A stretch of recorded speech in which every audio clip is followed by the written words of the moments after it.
Bible గ్రంథంలో మొట్టమొదట రొట్టె ద్రాక్షారసం ఇచ్చినటువంటి పాస్టర్ గారు ఎవరు? చెప్పాలి. బైబిల్ గ్రంథంలో మొట్టమొదట రొట్టె ద్రాక్షారసం ఇచ్చినటువంటి పాస్టర్ గారు ఎవరు?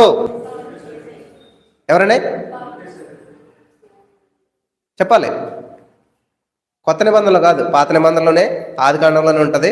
ఆది కాండం 14వ అధ్యాయం 18వ వచనం. హల్లెలూయా, దేవునికి స్తోత్రం కలుగును గాక. ఆది కాండం 14వ అధ్యాయం 18వ వచనం చదవాలి. ఆది కాండం 14వ అధ్యాయం 18వ వచనం. మరియు సాలేము రాజైన మెల్కీసెదెకు రొట్టెను ద్రాక్షారసమును, మనకి ప్రభురాత్రి భోజనం అనగానే కొరింథీ పత్రిక 11వ అధ్యాయంలోకి వెళ్తాం. ప్రభువైన యేసు తాను అప్పగించబడిన రాత్రి అంటాం. ఎందుకని మరి ఈ యొక్క సాలేం రాజు, గమనించాలి, ఇది చాలా ప్రాముఖ్యమైన విషయం. సాలేం రాజు అనేటువంటి మెల్కీసెదెకు. సాలేం రాజు అంటే వీళ్ళు గమనించాలి, షాలేంకి రాజు అయిన. షాలేం అంటే షలోం అంటే సమాధానం. అర్థమైంది మీకు? ఏదో అనుకోకండి, సమాధానానికి రాజు, ప్రిన్స్ ఆఫ్ పీస్. ఎవరంట? యెషయా గ్రంథం 9వ అధ్యాయం 6వ వచనం వెళ్తే అక్కడ అర్థమవుతుంది అనమాట. యేసుక్రీస్తు ప్రభువే ఇచ్చాడు ఇక్కడ. ఎక్కడ? కొత్త నిబంధనలు. పాత నిబంధనలు కూడా చూసినట్లయితే సమాధానానికి కర్త ఎవరంట? యేసు ప్రభువే. అక్కడ దేవుడే, ఇక్కడ దేవుడే, ఒక విధంగా చెప్పాలంటే. కాబట్టి ఇక్కడ ఈ సాలేం రాజు గారు ఏం చేస్తారంట? వెండి ఇవ్వచ్చు, బంగారం ఇవ్వచ్చు, లేకపోతే ఏదైనా ఇవ్వచ్చు. ఎందుకని రొట్టె ద్రాక్షారసం ఇచ్చాడంటండి ఆయన? ఎందుకని రొట్టె ద్రాక్షారసం ఇచ్చాడు అని చూసినట్లయితే, రొట్టె ద్రాక్షారసం దేనికి సాదృశ్యం అంటండి? ఇది నా నిబంధన రక్తము. ఏంటంటే ఇది నిబంధనకు సాదృశ్యం అనమాట. హల్లెలూయా. కాబట్టి మీరు రొట్టెను ద్రాక్షారసం తీసుకుంటున్నారంటే ఏం చేస్తున్నారు? దేవునితో ఒక నిబంధనలోకి వస్తున్నారు అన్నమాట. వివాహం జరిగేటప్పుడు ఒక రింగ్ పెడతారు, అంటే ఏంటది? నిబంధన. కష్టం వచ్చినా, నష్టం వచ్చినా, శ్రమ వచ్చినా, బాధ వచ్చినా నిన్ను విడిచిపెట్టను, నీకు దూరంగా వెళ్ళను, నేను నా జీవితాన్ని నీతోనే గడుపుతాను, ఇద్దరం ఏక శరీరము అనేటువంటి ఒక నిబంధన జరుగుతూ ఉందన్నమాట. కాబట్టి నువ్వు రొట్టెను ద్రాక్షారసం నువ్వు తీసుకుంటున్నావు అంటే దేవునితో ఒక అద్భుతమైనటువంటి నిబంధన చేసుకుంటూ ఉన్నావు. కాబట్టి ఈ రోజున చాలా మంది ఇది దాని యొక్క విలువ తెలియకోకుండా తీసుకోవడం వల్ల అనారోగ్య బాలైపోతున్నారు. నా చిన్నతనంలో చేయించేవారు, ఇప్పుడు ఎక్కడా లేదు. ఎలా చేయించారు? ఇంతమంది వచ్చి పడుతుండే. ఫస్ట్ ఏం చేస్తారంటే పాస్టర్ గారు, మీలో ఎవరికైనా విరోధం ఉన్నదా? లేవండి, మీ తోడుకోలతో నువ్వు మాట్లాడతలేదా? వెళ్ళి నువ్వు మాట్లాడు అంటే మాట్లాడరాళ్ళు. ఒక సన్నివేశం చెప్తే నేను ముగిస్తాను. బస్సులో ఒక సీట్ ఉందంట, ఇద్దరు స్త్రీలు ఎక్కారంట. వాళ్ళు ఏం చేస్తారంటే నేను కూర్చుంటానంటే నేను కూర్చుంటానని చెప్పి కొట్లాడుకుంటున్నారంట. అప్పుడు నాలంటే ఒక ఆయన అన్నాడంట, అమ్మ ఎందుకు కొట్లాడుకుంటారు? నాది సీట్ నాది సీట్ అంటున్నారంట. సరే, వయసులో ఎవరో పెద్దవాళ్ళు అయితే వాళ్ళే కూర్చోండి సీట్లు అన్నాడంట ఆయన. అర్థమైందా? ఎవరు ఆంటీ అయితే వాళ్ళ సీట్లో కూర్చోండి, ఎవరు అమ్మాయి అయితే వాళ్ళు కూర్చోండి అన్నారంట. ఎవరు కూర్చోట్లేదు. నేను ఆంటీని కాదు, నేను అమ్మాయిని, నేను ఆంటీని కాదు. అర్థమైందా? అర్థమైందా విషయం? అలాగా మన జీవితంలో దేవునితో ఒక నిబంధన చేసుకుంటూ ఉన్నాం. ఎప్పుడు ఎటువంటి శ్రమలు వచ్చినా, ఎటువంటి ఇబ్బందులు వచ్చినా, ఎటువంటి సిచ్యువేషన్ వచ్చినా నేను దేవుణ్ణి విడిచిపెట్టి వెళ్ళను, కష్టం వచ్చినా నష్టం వచ్చినా. కాబట్టి ఇప్పుడు ఇక్కడ వాళ్ళిద్దరిలో ఎలాగైతే ఎవరో కూర్చోటానికి ఇష్టపడలేదు, ఈ సేవకుడు ఏం చెప్పాడంటండి? బైబిల్లో ఉన్న మాట, తనను తాను తగ్గించుకున్నవాడు హెచ్చించబడతాడు, మీలో గొప్పవారైన వాడు ఏమైండాలి? పరిచారకుడు ఉండాలి, సేవకుడు ఉండాలి. కాబట్టి మీలో ఇద్దరికి విరోధం ఉన్న ఎడల ఎవరైతే మొట్టమొదట వెళ్ళి ఆవిడని హక్కు చేసుకుని నన్ను క్షమించంటారో వాళ్ళే ధన్యులు అన్నాడంట. ఇంకెలా ఉంటుంది పోటీతత్వం? నన్ను క్షమించు, ఈవిడ చేతులు పట్టుకుంటే ఆవిడ కాలు పట్టుకుంటుంది. చూసారా? అది క్షమాపణ అంటే. కాబట్టి ఈ రోజున ఒకవేళ మీలో ఎవరికన్నా విరోధాలు ఉన్నా కానీ, లేకపోతే ఇంటి దగ్గర మీద ఎవరి మీద విరోధం ఉన్నా కానీ, ఎవరి మీద ద్వేషం ఉన్నా కానీ ఏం చేయాలంట? ముందు క్షమించమని అడగాలన్నమాట.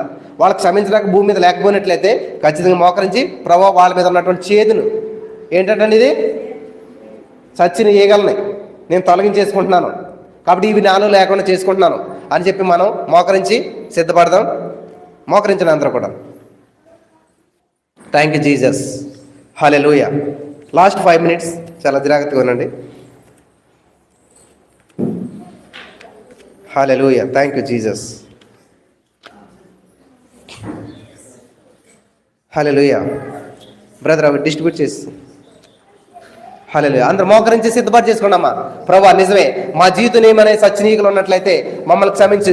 ఈ రోజు యొక్క ప్రభురాత్రి బల్లారాధన పాలు పంచుకోవడానికి నీవు మాకు ఇచ్చినటువంటి అవకాశాన్ని బట్టి నీకు వందనం చెల్లిస్తూ ఉన్నాం దేవా. ఈ రోజంతా నీ ఆత్మచేత నింపి నడిపించండి తండ్రి. నీ యొక్క నిబంధన రక్తంలోనికి, నిబంధన మరి ఆ యొక్క శరీరంలోకి నేను అడుగు పెడుతూ ఉండగా నా జీవితం అంతా కూడా నా ప్రభా నీకు మహిమార్థంగా ఉండాలి, నీకు ఆశీర్వాదకరంగా ఉండాలి తండ్రి. నా జీవితంలో గొప్ప మేలు నేను చూడాలి నా ప్రభా అని చెప్పి మీరు దయచేసి ప్రార్థన చేయండి. ప్రతి వారు కూడా మిమ్మల్ని మీరు తగ్గించుకోండి. మీలో ఉన్నటువంటి సచ్చినటువంటి ఈగలు ఏమనుంటే తీసి పారవేసేసేయండి. ఈ రోజు మీ జీవితాన్ని బాగు చేసుకోండి. మారని మధురంగా మారుస్తాడు. సచ్చిన ఈగలు పడి మీ జీవితం కంపు కొడుతున్నట్లయితే దేవుడు ఈ రోజే ఆ ఈగలన్నీ మీరు తొలగించుకున్నట్లయితే మరలా సువాసనతో కూడినటువంటి జీవితాన్ని దేవుడు మీకు ఇవ్వడానికి సిద్ధంగా ఉన్నాడు ఆయన. హల్లెలూయా. నమ్మినటువంటి వారంతా కూడా ఖచ్చితంగా అటువంటి జీవితాన్ని చూడడానికి దేవుడు సహాయం చేస్తూ ఉన్నాడు. హల్లెలూయా. ఎఫెసీ పత్రిక 5వ అధ్యాయం 2వ వచనం ప్రకారం క్రీస్తు మిమ్మల్ని ప్రేమించి పరిమళ సువాసనగా ఉండుటకు మన కొరకు తనను తాను దేవునికి అర్పణముగాను బలిగాను అర్పించుకొనెను. హల్లెలూయా. దేవుడు మీ జీవితంలో సువాసన పుట్టించాలని చెప్పి, దేవుడు మిమ్మల్ని సువాసన భరితమైన వ్యక్తులుగా చేయాలని చెప్పి తనను తాను అర్పించుకున్నాడు. మన జీవితం కంపు కొట్టకూడదని, మన జీవితం సువాసనగా మార్చబడాలని చెప్పి, మన జీవితంలో ఉన్నటువంటి మలిని తొలగించబడాలని చెప్పి యేసయ్య రక్తం కార్చి ఉన్నాడు. హల్లెలూయా. హల్లెలూయా. స్తోత్రం. ప్రార్థన చేయండి అమ్మా. రోధించండి. దేవుని యొక్క శిలువ కార్యాన్ని గుర్తు చేసుకోండి. ఆయన మన కొరకు తిన్నటువంటి దెబ్బలను గుర్తు చేసుకోండి. ఆయన మన కొరకు కార్చినటువంటి రక్తాన్ని గుర్తు చేసుకోండి. దేవుడు చేసినటువంటి త్యాగాన్ని ఒక్కసారి మనం అంతా కూడా గుర్తు చేసుకుందాం. Hallelujah. Hallelujah. Hallelujah. Thank you Jesus. Thank you Jesus. యేసయ్యా నీకు వందనాలు. యేసయ్యా నీకు వందనాలు. నా జీవితంలో చేసిన అపరాధం క్షమించి వేసేయండి యేసయ్యా. నన్ను క్షమించి యేసయ్యా. క్షమించి యేసయ్యా. నా దోషములు తుడిచివేసయ్యా. నా లోపములు తుడిచివేసయ్యా. నా జీవితాన్ని బాగు చేసినందుకు వందనాలు. నన్ను బాగు చేసినందుకు వందనాలు. నాతో మాట్లాడినందుకు వందనాలు. నిజమే దేవా. నా జీవితం నా ప్రభా ఒక బలమైనటువంటి సంసోనిగా చేసినటువంటి జీవితం ఈ రోజున మరి ఢిల్లీలో అనేటువంటి కంపు కొట్టేటువంటి ఈగల వల్ల నా జీవితం సచ్చిన ఈగల వల్ల కంపు కొడుతూ ఉన్న దేవా. మరి నా ప్రభా భూమి మీద పుట్టినటువంటి మొట్టమొదటి వ్యక్తిగా మరి ఆ యొక్క కయ్యను చేసావు. కానీ అసూయ ద్వేషం అనేటువంటి సచ్చిన ఈగల వల్ల మరి నా ప్రభా దేశ దిమ్మరైపోయిన తండ్రి జీవితం అంతా సర్వనాశనం చేసుకున్నాడు దేవా. అలాగే నా ప్రభా యాసావుని ఎర్రని వాడుగా అందమైనటువంటి వాడుగా నువ్వు చేసావు. కానీ తిండిపోతున్నటువంటి సచ్చిన ఈగల వల్ల జీవితం అంతా కంపు కొట్టింది నా ప్రభా. దయచేసి క్షమించిన ప్రభా మా జీవితంలో ఉన్నటువంటి కంపునంతా తీసివేసేయమని ప్రార్థన చేస్తున్నావు తండ్రి. మా జీవితాలన్నింటినీ నా ప్రభా నీకు మహిమార్థంగా చేసినందుకు నీకు వందనం తెలిసిన తండ్రి. దీవించండి, ఆశీర్వదించి బలపరచండి దేవా. Thank you Jesus. Thank you Jesus. Hallelujah. Hallelujah. Hallelujah. Hallelujah. Hallelujah. Thank you Jesus. Thank you Jesus. నీకే వందనాల తండ్రి. ప్రతి వారు ఆత్మ పరిశీలన చేసుకుందాం. ప్రతి వారి జీవితాలను సరి చేసుకుందాం. దేవుడు మనతో మాట్లాడుతూ ఉన్నాడు. దేవుడు మన జీవితాల్ని మరి ఆయనకి సమర్పించుకున్నట్లయితే మలిని కొట్టినటువంటి జీవితాల్ని, చెడు జీవితాలని, మారా జీవితాలని మధురంగా మార్చడానికి ఆయన సిద్ధంగా ఉన్నాడు. హల్లెలూయా. మీ దగ్గరికి రొట్టె ద్రాక్షారసం వస్తూ ఉండగా ప్రతి వారు తీసుకుని సిద్ధపడండి. తీసుకోవద్దు, ఎవరు త్రాగవద్దు. మీ చేతిలో పెట్టుకుని ఉండండి. నేను చెప్పేంత వరకు వెయిట్ చేయండి. ప్రతి వారు మీ దగ్గరికి వస్తున్నటువంటి ఆ రొట్టెను ద్రాక్షారసాన్ని తీసుకుని మరి దేవుని సన్నిధిలో రొట్టె ప్రతి వారు తీసుకుని అది నిజంగా దేవుని యొక్క శరీరం అని చెప్పి మరి తీసుకోండి. దాన్ని పట్టుకుని ఉండండి. నేను చెప్పేంత వరకు వెయిట్ చేయండి. మీ యొక్క జీవితాన్ని మీరు మరి సరి చేసుకోండి. దేవా మరి ఇదిగోనా ప్రభా నీ శరీరం నా తండ్రి, నేను నా కొరకు నలగొట్టబడినటువంటి శరీరం ఇది అని నేను నమ్ముచున్నాను దేవా. ఇది తీసుకొని చూడగా నా జీవితంలో గొప్ప విడుదల దయచేయండి. నా జీవితంలో గొప్ప మార్పులు సంభవించినట్లు సహాయం చేయండి. నా జీవితంలో ఉన్న ప్రతి రోగం బయటకు పోవటం కృప చూపించండి.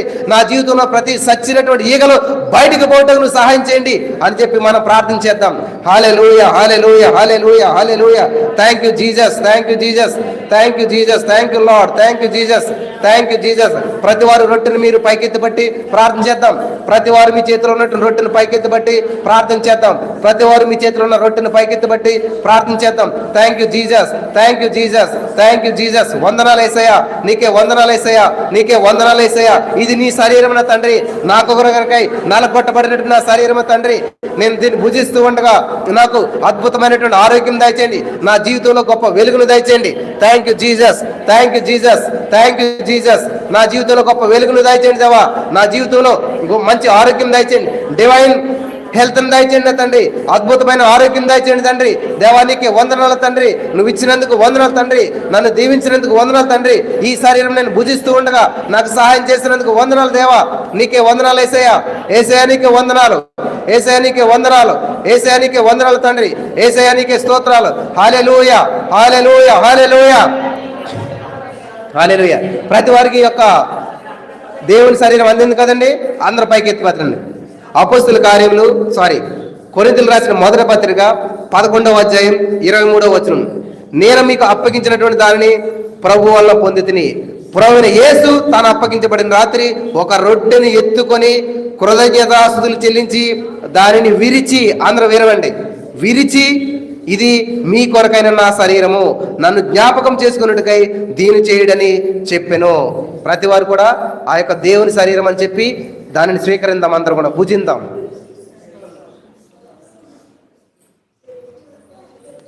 Thank you Jesus. Hallelujah, hallelujah.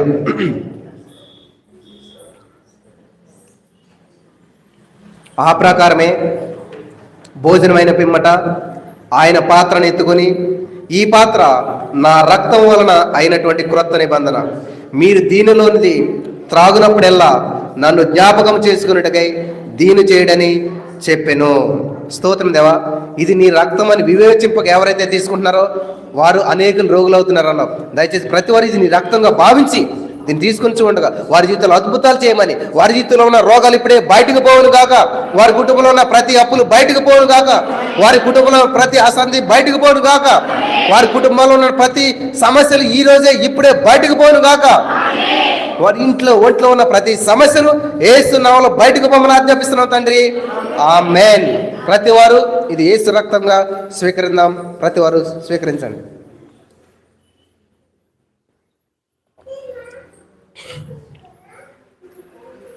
హల్లెలూయా. మోకరించి ప్రార్థన చేసుకుందాం అందరూ కూడాను. స్తోత్రం దేవ సర్వోన్నతుడా, ఇంతవరకు నీ యొక్క ఉచితమైన మహాకృపను బట్టి మరి యొక్క కార్యక్రమం ద్వారా నేను మనకు మహిమ తెచ్చుకున్నావు. ఎందరైతే ఇందులో పాలు పంచుకున్నారో, ఈ ప్రభురాత్రి బాలలో పాలు పంచుకున్న అందరినీ దీవించమని నీ ఆత్మచేత నింపి నడిపించి, ఇదిగోన ప్రభా నిరాకడ పర్యంతం మేమంతా జ్ఞాపం చేసుకుంటూ నీకు పాలు భాగస్తులా జీవించడం కృప చూపించమని, ఈ యొక్క కార్యక్రమంలో పాలు పంచుకున్న వారందరినీ దీవించి నీ ఆత్మచేత నింపి నడిపించి బలపరచమని నజరేయుడైన యేసుక్రీస్తు నామములో ప్రార్థించి నమ్మి పొందుకునే నమ్మ పరమ తండ్రి. ఆమేన్.